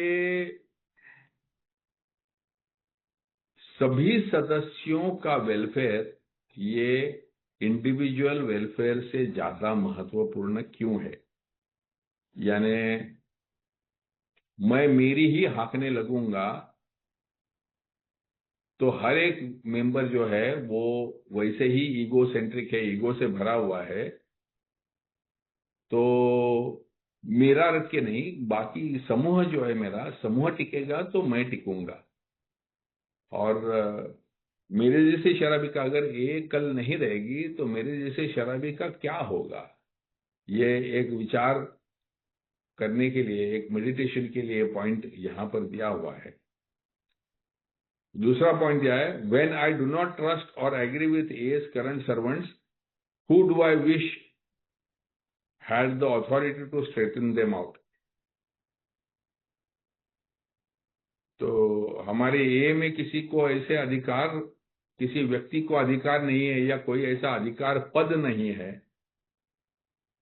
और जब भी हमारे चुने हुए कुछ हमारा आईजीआर है, या हमारे इंटरग्रुप के पदाधिकारी है, या हमारा डेलीगेट है, या हमारे ट्रस्टीज है, अगर वो जो काम कर रहे हैं वो हमें पसंद नहीं है, तो मैं किसके हाथ में ये अधिकार होना चाहिए ऐसा समझता हूं कि इनको ठीक कर सके। तो आगे इसके बारे में जो जानकारी है वो सर्विस मैनुअल में और हमारे कॉन्सेप्ट्स में इसके प्रति काफी जानकारी दी गई है। तीसरा सवाल है, in my opinion offhand remarks about others, do I imply that membership requirements go beyond the desire to stay sober? तो मेरे समूह में किस टाइप के सदस्य होने चाहिए या किसको अलाउ करना चाहिए, ऐसे बारे में मेरे कोई खास ओपिनियंस है क्या? कि सिर्फ शराब से दूर होना इतना ही एए सदस्यता के लिए पूरा है, या इसके अलावा कुछ और होना चाहिए, कुछ और कंडीशंस होनी चाहिए कि उसके बगैर हम लोग ने ऐसे ही किसी को भी ले लेते हैं और फिर वो हमारा कार्यक्रम डाइल्यूट हो जाता है? तो मेरा क्या मत है, ये क्या मैं ये मानता हूं कि सिर्फ शराब से दूर होने की इच्छा ये सदस्यता के लिए काफी है, या इससे भी और कुछ होना चाहिए, ऐसे मेरे मानना है। चौथा पॉइंट है, have I a personal responsibility to help an AA group fulfill its primary purpose. तो AA के समूह का प्राथमिक उद्देश्य यही है कि मैंने शराब से दूर रहना चाहिए, सदस्यों से दूर रहना चाहिए और दूसरे सदस्य को शराब से दूर होने में मदद करनी चाहिए। तो ये प्राइमरी पर्पस पूरा करने में मेरी क्या जिम्मेदारी है, मैं क्या रोल प्ले कर रहा हूं। तो क्या मैं ग्रुप के किसी कार्यभाग में हाथ ले रहा हूं, मैं कुछ सेवा दे रहा हूं, कि मैं खाली अपनी अपनी मीटिंग करके घर जा रहा हूं। क्या मैं कंट्रीब्यूशन कर रहा हूं, क्या मैं नए सदस्यों के साथ में काम करने के लिए तैयार हूं, क्या मैं स्पॉन्सर बनने के लिए तैयार हूं, क्या मैंने खुद स्पॉन्सर लिया हुआ है। तो एक अच्छा समूह अच्छे ढंग से संदेश वहन कर सके, इसके लिए मेरी क्या जिम्मेदारी है और वो मेरा क्या रोल है। 5, do I do all I can to do support AA financially. तो AA बाहर से पैसा ले नहीं सकता, लेता नहीं है। तो AA का जो भी कार्य है वो उसके सदस्यों ने दिए हुए कंट्रीब्यूशन पे ही चलता है। तो क्या मैं ये सोचता हूं कि अरे है ना, हमारे समूह में पैसे वाले मेंबर है, वो दे देंगे, हो जाएगा, मैं 10 रुपया डाल दूंगा तो काफी है, मेरा ये विचार होता है। या मेरी तरफ से मेरी क्षमता और मेरी इच्छा से जितना मेरे से हो सके उतना मैं आर्थिक योगदान देने के लिए तैयार रहता हूं। 6, should I keep my AA membership a secret or reveal it in private conversation when that may help another alcoholic and therefore me। तो मेरी AA की सदस्यता मैंने सीक्रेट रखनी चाहिए, गुप्त रखनी चाहिए, या जब भी किसी व्यक्ति को उसका लाभ होने जैसा है वहां पर व्यक्तिगत रूप से मैं अपनी AA सदस्यता के बारे में बात कर सकता हूं। Is my brand of A attractive so that other drunks might want it? तो अगर मेरी सोब्राइटी है या जिस प्रकार से मेरी AA सदस्यता को मैं निभाता हूं, क्या ये दूसरे के लिए एक आकर्षण बन सकता है? मेरी तरफ देख के क्या लोगों को लगेगा कि मैंने भी अल्कोहलिक्स एनोनिमस ज्वाइन करनी चाहिए? तो ये एक तत्व है। 7, what does anonymity mean to me, यानी मैं अपनी अनामिकता किस हद तक रखता हूं, अनामिकता की समझ क्या मुझे पूरी है, क्या अनामिकता के विषय में जो भी लिटरेचर है वो मैंने पढ़ा हुआ है, उसका पूरा अंदाजा मुझे है, कि मैं ब्लाइंडली जाके यहाँ वहां फोटोज लेते रहता हूं, लोगों की रिकॉर्डिंग शेयर करते रहता हूं, वीडियो शेयर करते रहता हूं। तो क्या मैं समझता हूं कि मेरे ऊपर इसकी क्या जिम्मेदारी है। 8, in light of increased awareness of alcoholism and AA's program of recovery among the general public, why is the principle of anonymity still important? तो अभी तो दुनिया में AA के प्रति काफी अच्छी जानकारी हुई है, AA के कार्यक्रम के बारे में जानकारी हुई है, अभी कोई कलंक रहा नहीं अल्कोहलिक बोलने में, तो फिर भी मुझे अनामिक रहने की जरूरत है क्या? कि अभी मैं खुलेआम लोगों को बोल सकता हूं, मैं इतना, वो पुराने जमाने में था तभी ठीक था, लेकिन अभी जमाना बदल चुका है। अभी अगर मैं पॉडकास्ट करता हूं या मैं अपनी अनामिकता मेरे अपने फेसबुक पेज पे ब्रेक करता हूं तो it is okay. Am I mindful to respect the anonymity of other AA members who may work in my place of employment or my industry?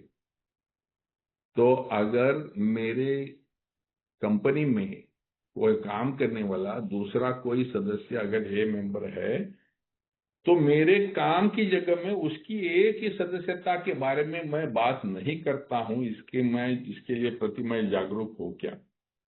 How about AA members who live in my area और neighbourhood?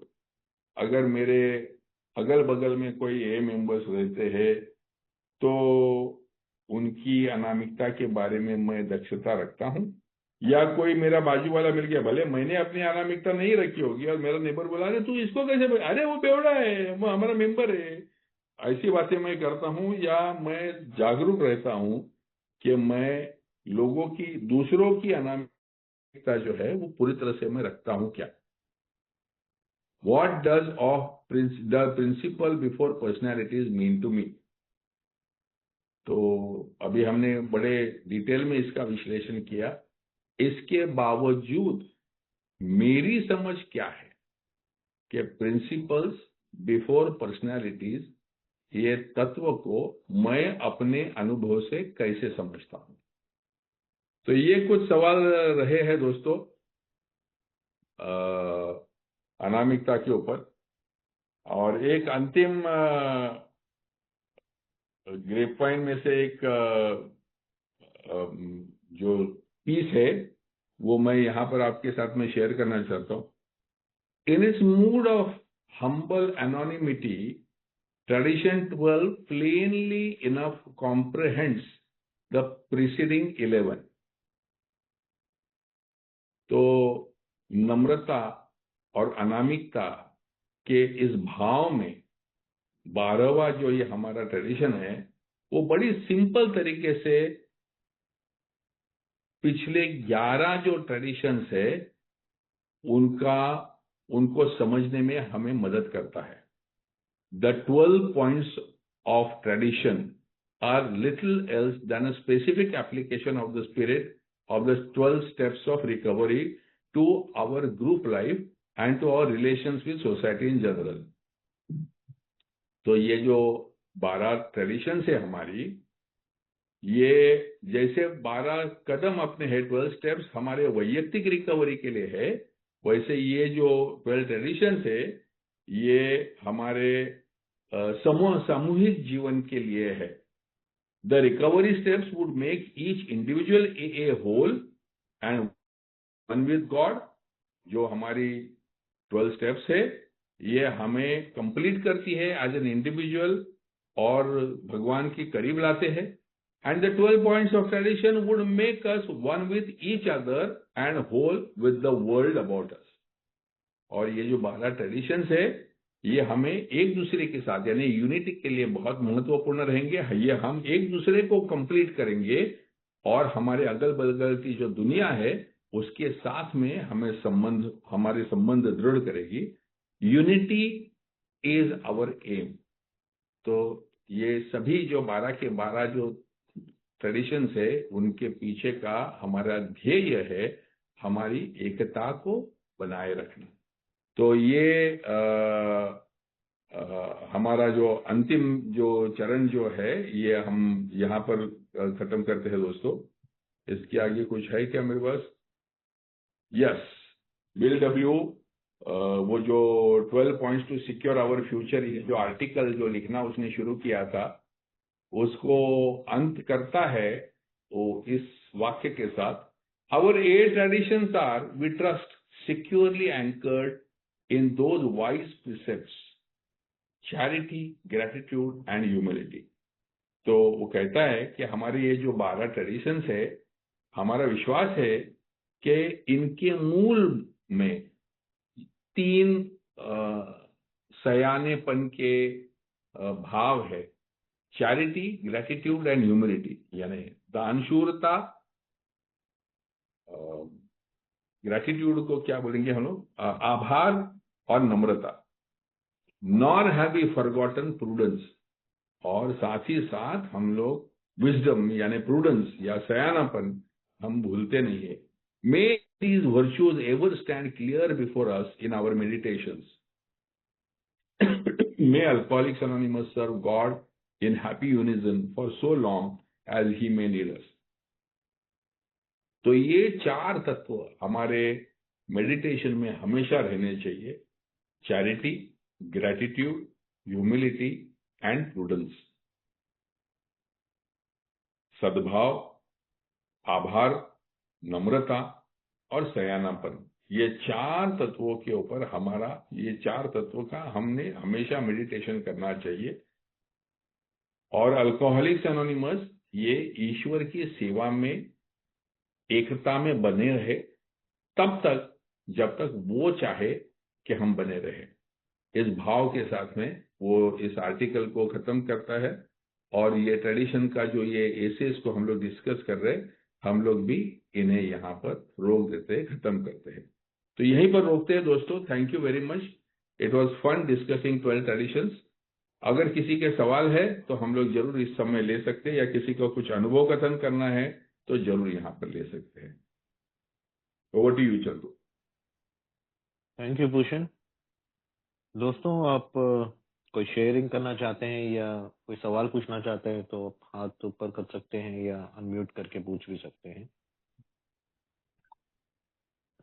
मेरा एक सवाल था भूषण और पूरे group से कि आज 12वां ट्रेडिशन हो गया है, तो जूम का हम क्या करें अभी? इस जूम का ये 16 तारीख को फिर रिबिल हो जाएगा। तो नहीं जैसे भी लकी भाई बोल रहे थे, कुछ समय के लिए अगर ब्रेक लेना है तो जरूर ब्रेक ले सकते हैं। क्योंकि ये सब्सक्रिप्शन के बारे में कुछ सोचना पड़ेगा, वरना बेकार हाँ, में तो पैसे रिन्यू ना जाएंगे। करे, बेटर वही रहेगा ना। लेकिन पहले सब ग्रुप पे एक दफा डाल दीजिए। ये हमने 12 स्टेप्स और 12 ट्रेडिशंस का पूरा डिस्कशन खत्म होने तक लगभग 19 लोग अभी भी हमारे साथ में जुड़े हुए हैं। हम्म, तो मैं समझता हूँ इनका सभी का मत लेना उतना ही महत्वपूर्ण है। इसीलिए तो दोस्तों प्लीज कृपया ग्रुप में थोड़ा एक अपना एक वन लाइनर, लेकिन वो कैसे लिखेंगे? सिर्फ एडमिन ही लिख सकते हैं। अच्छा, वो वोटिंग डालते हैं, पोल पोल डालते हैं। पोलिंग करो। ओके।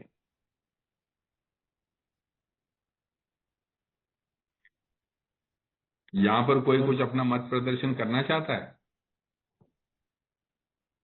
सर मैं कुछ बोल हेलो सकता हूँ? दोस्तों। हाँ बोलिए ना। सर मैं आनंद बोल रहा हूँ वर्धा से। हाँ सर, हेलो। बोलिए ना आनंद। सर मैं ये कह रहा था कि अगर जैसा हमने अभी ट्रेडिशन वगैरह देख लिए, तो एज विल सीज वगैरह आपके मार्गदर्शन में हम लोग नए लोग समझना चाहते हैं, तो इसके लिए कुछ हो सकता है क्या? सो क्या कर सकते हैं हम लोग कि जैसे अभी चंदू भाई ने कहा कि जब भी हम लोग ने स्टेप्स के बारे में डिस्कशन चालू किया था तो लगभग कुछ 70-80-100 लोगों ने बोला था कि स्टेप पे डिस्कशन होना चाहिए। वहां से जब स्टेप्स का डिस्कशन पूरा हुआ और ट्रेडिशंस पे आए तो शुरुआत में 40-50 लोग थे और अभी आते आते हम लोग 19-20 बचे हुए हैं। जी राइट। सर। तो अगर सभी को लगता है कि ये यूजफुल है तो इस प्रकार से किया जा सकता है।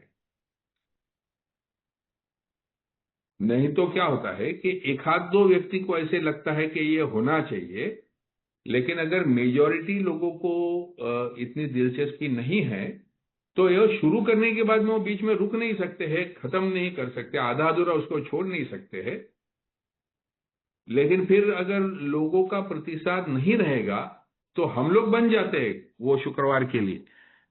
हर शुक्रवार को ये समय के लिए हम लोग बंध जाते हैं। लेकिन ज्वाइन होने वाले मेंबर्स को अगर सचमुच उसमें दिलचस्पी है तो वो करने जैसा होता है।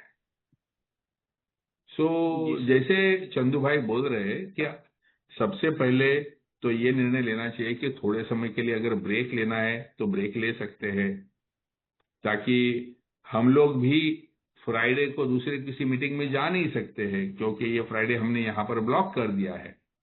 तो हमें भी थोड़ा सा बाकी जो समूह में जाना, इनवाइट आते हैं, हम जा नहीं सकते हैं, तो वो कर सकते हैं।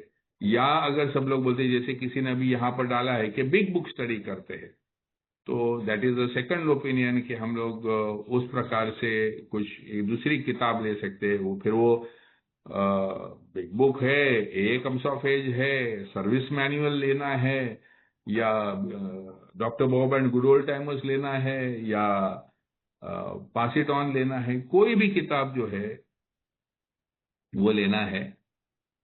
वो जैसे सब लोगों की मर्जी। सब लोग अगर ज्यादातर लोग इस विषय में अपना मत प्रदर्शन करते हैं तो इट विल बी इजियर। तो अगर एक अच्छा वो गूगल फॉर्म बनाते हैं चंदू भाई, और उसमें हम लोग सभी मतदान करके देख सकते हैं कि मेजॉरिटी लोगों को क्या चाहिए। जी सर। मैंने व्हाट्सएप ग्रुप में वो चैट डाल दी है, पोल डाल दी है, आप देख सकते हैं।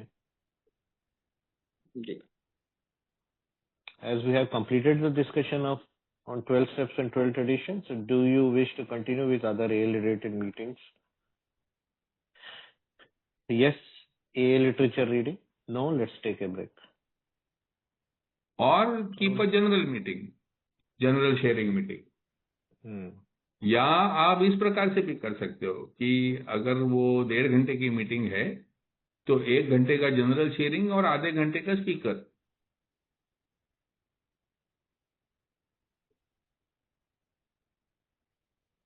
ऑल्सो एक किसी ने सुझाव दिया था कि थॉट फॉर द डे, आज का जो विषय है 365 दिन के 365 थॉट्स होते हैं, तो आज का जो थॉट है वो थॉट के ऊपर मीटिंग।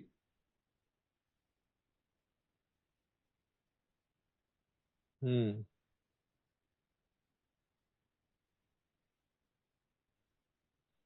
एक एक ऐसा कॉन्सेप्ट नहीं रख सकते कि हम कि भाई पॉडकास्ट जैसे चल रहे हैं अपने अल्कोहलिक एनोनिमस में, एक पॉडकास्ट तैयार करते हैं, एक आदमी सवाल पूछेगा और दूसरा आदमी जवाब देगा और सब लोग उसको सुनेंगे। एक पॉडकास्ट जैसा अपनी जर्नी के बारे में या कुछ डिटेल में जानने के लिए कि जीवन में उतार चढ़ाव कैसा है, ऐसा आधा घंटे का एक पौने घंटे का ऐसा हम नहीं कर सकते। कि अभी जैसे पॉडकास्ट होते हैं उसमें बहुत सारा निकल के आता है लोगों के पास से, तो ऐसा भी सेशन हम रख सकते हैं, एक नई शुरुआत पॉडकास्ट के द्वारा। और ये तो हम अल्कोहलिक एनोनिमस में कर रहे हैं, बाहर जाने का तो कोई है ही नहीं। जैसा हाँ, मतलब लक्ष्मी जूम भाई, प्लेटफॉर्म पे ही बोल रहे हो ना आप?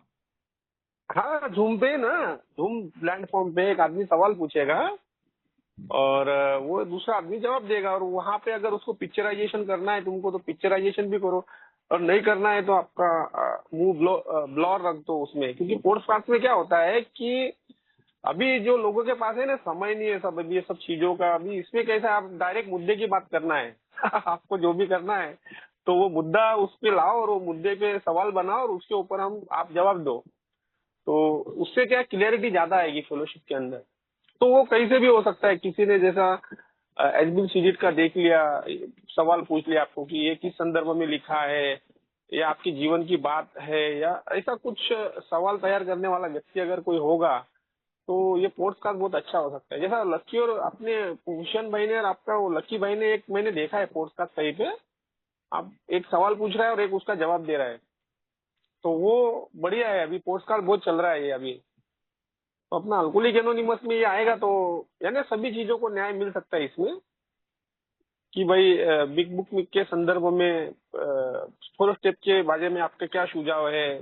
जैसे कि पहली किताब लिखने के बाद दूसरी किताब लिखने की क्या जरूरत है, पाकिस्तान लिखने के पीछे का क्या संदर्भ है, और वो सब Bob and good old timer, यानी सभी चीजों का उसमें डिस्कशन आ जाएगा। बहुत बढ़िया होगा ये, बहुत लोग आएंगे, मुझे ऐसा लग रहा है कि ये नया शुरुआत है। पॉडकास्ट चालू करो आप अल्कोहलिक एनोनिमस में, क्योंकि आपके ग्रुप में क्या ओल्ड टाइमर है और आपके पास एक्सपीरियंस है, और आप बहुत ज्यादा, जो आदमी घुमा फिरा होता है उसको थोड़ा नॉलेज यानी एक्सपीरियंस ज्यादा है, तो उसका सबको फायदा होगा। और एक नई शुरुआत होगी अल्कोहलिक एनोनिमस में कि भाई हम पॉडकास्ट ला रहे हैं अल्कोहलिक एनोनिमस में, और सवालों के द्वारा जो ओके राहुल, ओके राहुल, संतोष जी आप कुछ बोलना चाह रहे हैं? हेलो दोस्तों, मेरा नाम संतोष है और मैं एक शराबी हूँ। थैंक यू चंदू जी आपकी सर्विस के लिए, थैंक यू भूषण जी, लक्की जी की सेवा के लिए, और अश्विन जी हमारे साथ मीटिंग में नहीं है बट उनको भी थैंक्स।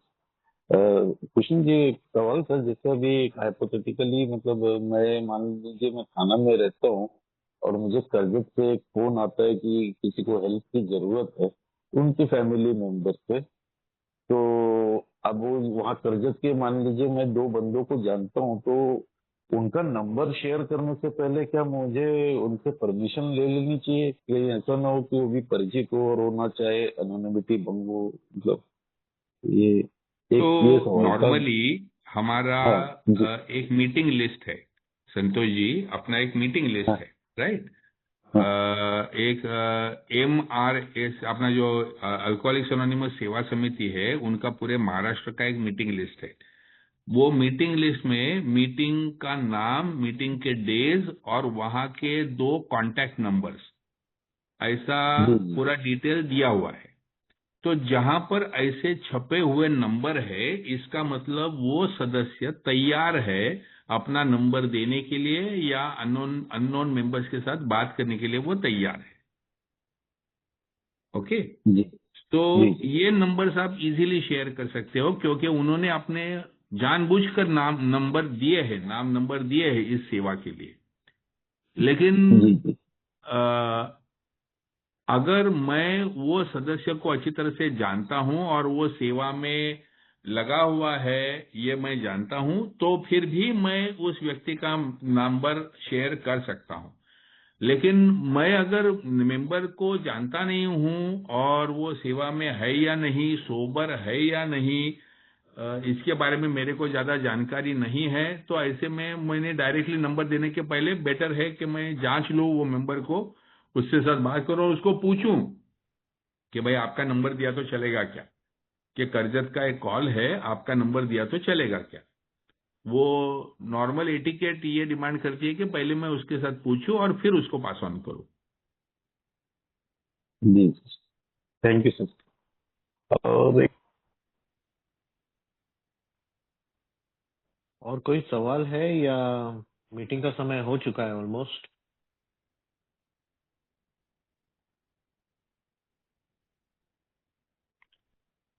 दोस्तों आप सबसे रिक्वेस्ट है, कृपया 15 तारीख तक वो पोलिंग कर दें। हेलो, हाँ जी।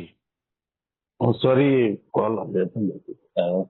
एक सवाल और तो जन जागरण वगैरह जो नॉर्मली आपके हमने जो चेकलिस्ट देखी अभी उसके 9 पॉइंट वो सब कवर कर रहे थे, बट वो जन जागरण सभा में या ऐसे जो पब्लिक अवेयरनेस होती है तो उसमें शेयरिंग कहाँ तक मर्यादित रखना चाहिए। और जैसे ये क्या करती मुझे वो बताकर चुप रह जाना, या वहाँ पे मेरी स्टोरी भी इन जनरल वे शेयर करनी है, या जिस तरह से जो ओरिजिनल स्टोरी मैं यहाँ अपनी मीटिंग्स में शेयर करता हूँ उस तरह से,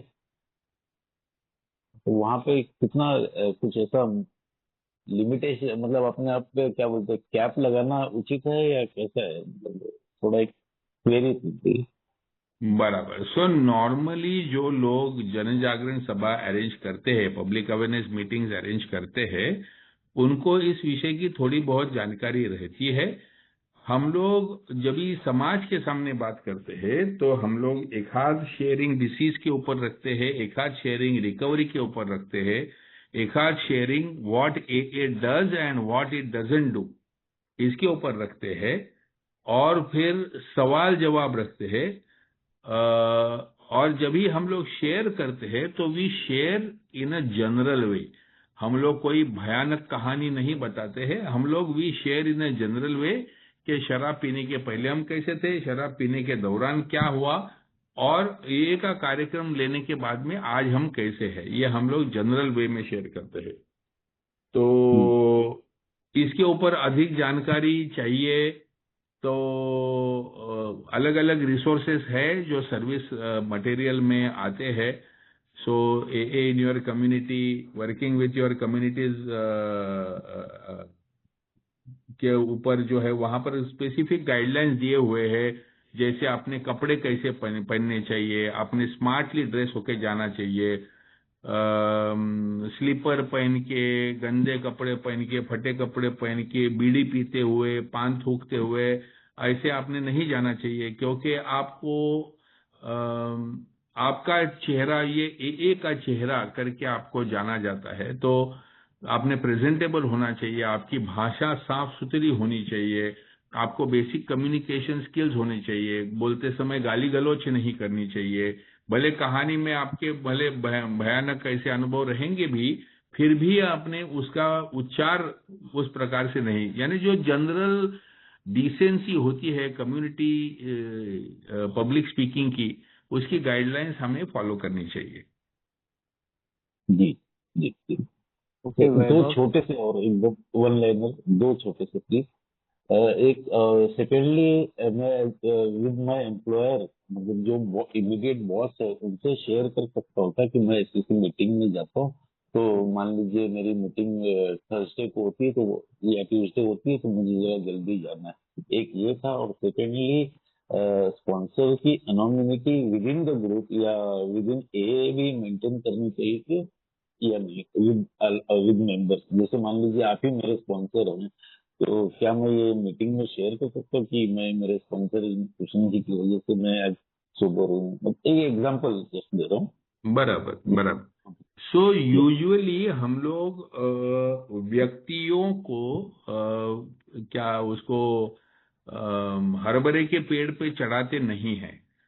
किसी भी व्यक्ति का इस प्रकार से जिक्र करना यानी वो व्यक्ति को उस तत्व से ज्यादा महत्व देने जैसा होता है। तो मैं अगर हर मीटिंग में जाके मेरा स्पॉन्सर अमुक है, मेरा स्पॉन्सर तमुक है कर रहा हूं, तो मैं शायद अपनी इमेज बनाने का कोशिश कर रहा हूं कि स्पॉन्सर की पॉपुलैरिटी को लेकर मैं अपना इमेज बनाने का प्रयास कर रहा हूं, ऐसा उसका अर्थ होता है।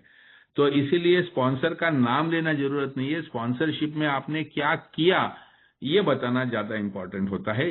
लेकिन अगर आपका ग्रेटिट्यूड डे है और उस समय आप आपका ग्रेटिट्यूड व्यक्त करना चाहते हो, खास तौर पर उन लोगों को जिन्होंने आपको विशेष सहायता की है आपकी सोबराइटी में या आपकी मुश्किलों में, तो ऐसे समय में आप नाम ले सकते हो, क्योंकि विद इन अल्कोहलिक्स एनोनिमस आपको ग्रेटिट्यूड व्यक्त करने से कोई रोक नहीं सकता है। तो और एम्प्लॉयर भाव वाला आपको सवाल, और एम्प्लॉयर वाला। हाँ, सो एम्प्लॉयर वाला, so for a membership we should not get any special privileges. यानी मेरी ए सदस्यता के लिए मैंने किसी से कोई विशेष प्रिविलेज नहीं मांगना चाहिए। लेकिन अगर मैं अपने ए सदस्यता के बारे में अपने एम्प्लॉयर को बताता हूं तो उसमें कोई गलत चीज नहीं है। इनफैक्ट मैंने बताना जरूरी है, क्योंकि मेरे कंपनी में दूसरे किसी को अगर समस्या है तो उसे भी मैं मदद कर सकता हूं। और मैं अपने आपके ऊपर किस प्रकार से काम कर रहा हूं इसके प्रति अगर आप आपके समुदाय में, अपने सहकारियों में, अपने फैमिली में, अपने समाज में बताते हैं तो ये सही है। जैसे आज हम लोगों ने अनामिकता के जो पूरा जो प्रोसेस जो सुना आज, शायद आप शुरुआत से थे क्या आज? हाँ, स्टार्टिंग से। हाँ, तो उसमें भी बताया ना कि सबसे पहले मैं घर में बताता हूँ, फिर मैं अपने पादरी या डॉक्टर को बताता हूँ, और फिर बाद में अपने जहां मैं काम करता हूं वहां बताता हूं, मेरे बॉस और मेरे सहकर्मचारियों को बताता हूं।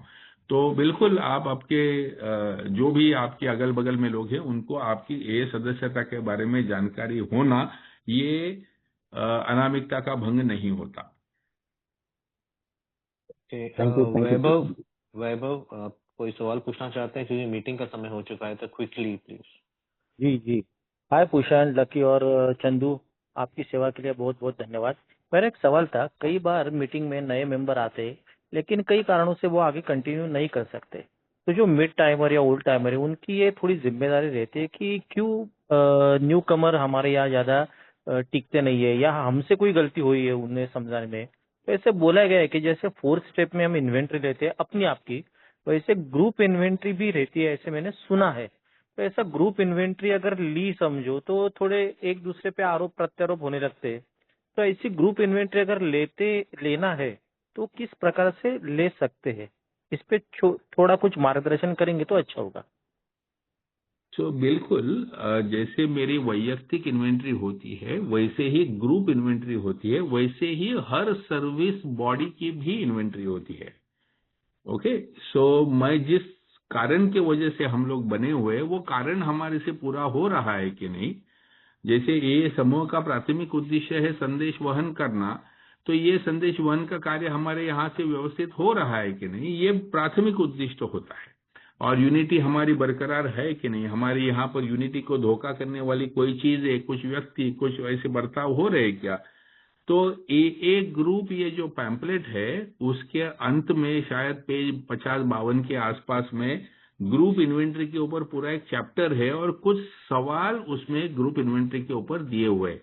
टू गेट यू स्टार्टेड, यानी ग्रुप इन्वेंटरी करने की प्रक्रिया कैसे शुरुआत करे, उसके लिए वहां पर नेचर ऑफ क्वेश्चंस उसमें दिए हुए हैं। लेकिन यहाँ पर जो मैं ट्रेडिशंस चेकलिस्ट की बात की, हम लोगों ने पूरे 12 ट्रेडिशंस पढ़ते पढ़ते, बहुत से समूह जो है ये 12 ट्रेडिशंस की चेकलिस्ट है, उसके ऊपर अपनी ग्रुप इन्वेंटरी करते हैं। क्या हमारे ग्रुप में ट्रेडिशंस का पालन बराबर हो रहा है क्या, एकता के ऊपर हम लोग काम कर रहे हैं क्या, जो उद्दिष्ट हमारे समूह के है वो समूह पे हम लोग जुड़े हुए है क्या। तो ट्रेडिशन चेकलिस्ट भी एक बहुत अच्छा साधन है जिससे हम अपनी ग्रुप इन्वेंटरी करते हैं।